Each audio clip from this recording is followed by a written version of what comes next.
Hello, I'm Ken Holzer with NORD, the National Organization for Rare Disorders. And I'm Jamie Sullivan with the EveryLife Foundation for Rare Diseases. In this video, we'll explain our concerns regarding the IRA's orphan drug exclusion and how two technical corrections will address these concerns without changing the original congressional intent. These common sense steps will help preserve the hope of the rare disease community for more cures, while not changing the number of rare diseases a product can treat before becoming eligible for Medicare negotiation. So what is the IRA? The Inflation Reduction Act, often referred to as the IRA, was signed into law in 2022.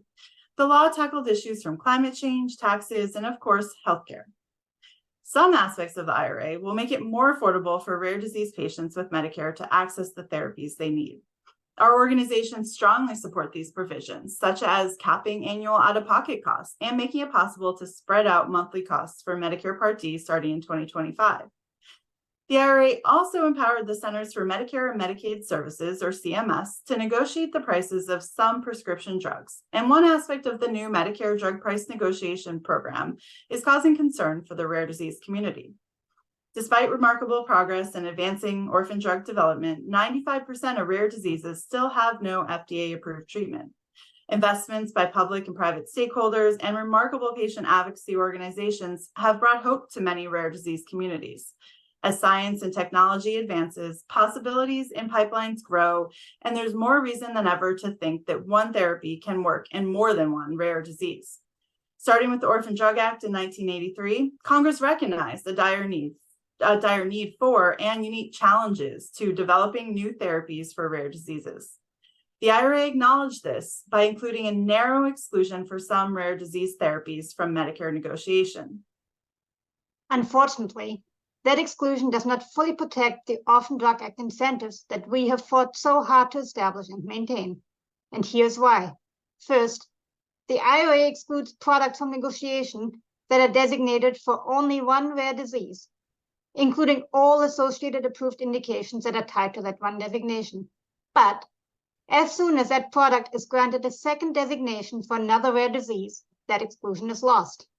Second, CMS also interprets the IRA's language to mean that when a product loses its exclusion, the clock that determines eligibility for negotiation starts all the way back at the time of the very first approval, rather than starting at the date when the exclusion was lost.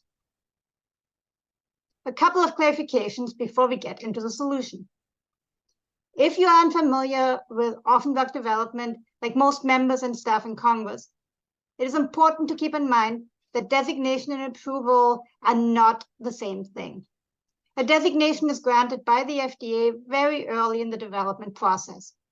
It unlocks vital R&D incentives, such as tax credits for qualified clinical trials, waivers from user fees, and the potential for 7 years of market exclusivity if the drug is approved. But a designation is not an authorization to market a drug.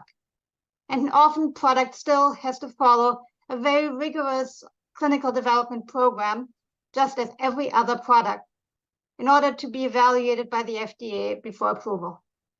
An approved indication is what comes at the end of a long drug development process and following the submission of a BLA or NDA to the FDA. Only with this approved indication does a product enter the market.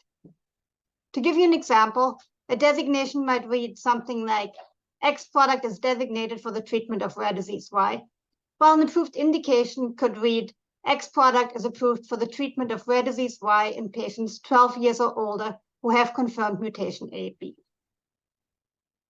So what does all of this mean for rare disease and why are we concerned?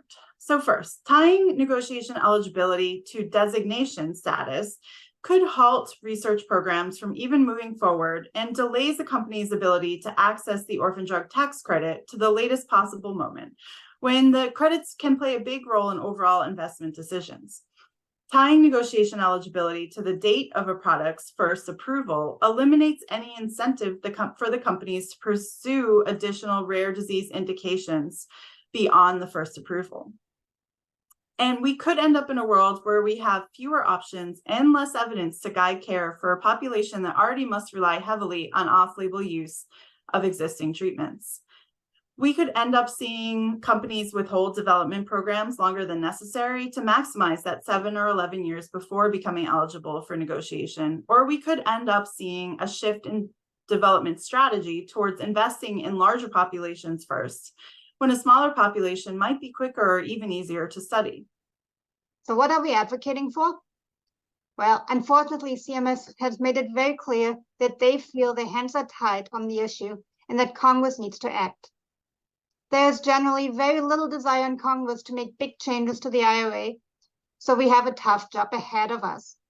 But there are already troublesome signs of negative impacts to rare disease drug development in the pipeline, so we must try, and we must try now. NORD and EveryLife have come together to prioritize what we consider technical fixes to address the two issues we highlighted with the orphan drug exclusion. First, we want Congress to clarify that the number of orphan drug designations FDA grants to a product has no effect on its eligibility for the orphan drug exclusion. And second, Congress should clarify that an orphan product becomes negotiation eligible 7 or 11 years after it loses its exclusion. So what would these changes mean for an orphan product eligibility for negotiation? The image you see on the slide is a timeline for a hypothetical product that would be currently excluded from negotiation. It is designated for one rare disease and has received 2 approvals associated with that designation, just for different age groups. Since both approvals are tied to one designation, this product would be excluded. In this scenario that you see now on the screen, you see a product that has received its first approval for rare disease A in 2011, but then in 2013, after some promising R&D efforts, the company applied for and was granted a second designation for rare disease B. This second designation under current law makes the product eligible for Medicare negotiation. The IRA states that a product is eligible to be chosen for negotiation 7 or 11 years after its first approval, and if chosen, negotiated prices take effect 2 years later. If it is a small molecule drug, it has 7 years, and if it's a large molecule product or biologic, it will have 11 years. In our example, under current law, this product would be eligible to be selected for negotiation in 2018, 7 years after its first approval, whether or not the designation for rare disease B ever leads to an approved indication. Lastly, let's look at a timeline if the proposed technical fixes were enacted. In this scenario, the product's exclusion would be lost with the approval for rare disease B in 2014, and the product would become eligible for negotiation in 2021, 7 years following the approval for rare disease B. In this scenario, the incentive to continue promising research to see if the product could treat rare disease B remains intact, recognizing the additional challenges associated with rare disease drug development.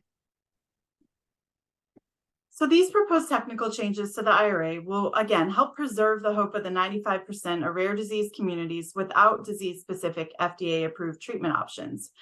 Yet it will not change the number of approved indications a product can have before becoming eligible for Medicare negotiation. We agree that limiting the eligibility for orphan exclusion to one approved indication is very narrow. We're in the process of collecting and reviewing evidence to determine if and how the orphan drug exclusion should be extended based on what is in the best interest of rare disease patients and families. But we feel strongly we need to approach this larger policy change in an evidence-based way that will take time and careful consideration. So given the realities in Congress and the fact that the pipeline decisions are made now that impact R&D programs for years to come, our collective efforts are best directed at achieving these technical changes, while there may be now a window of opportunity that isn't open for other larger scale policy changes to the IRA. We're incredibly grateful for our early steering committee co-leads, the ALS Association, the American Cancer Society Cancer Action Network, the Friedreich's Ataxia Research Alliance, Leukemia and Lymphoma Society, and the National Health Council for helping guide these efforts. You can get involved too, and it really will take all of us. It will take a village to get this done. We have a sign-on letter open. If you represent a patient organization, you can scan the QR code on the screen to access it, as well as the full infographic explaining the issues we reviewed today. The deadline's been extended until November 29th, if your organization would like to sign on prior to the letter first being delivered to congressional leadership. The task ahead is a tall one, but we are hopeful that this patient-driven, laser-focused effort will gain momentum and that we can see these technical changes make their way into moving legislation in the near future. If you have any questions, reach out to us using the email addresses you see on the screen. And thank you for advocating on behalf of patients and families that you serve. Thank you. Thank you.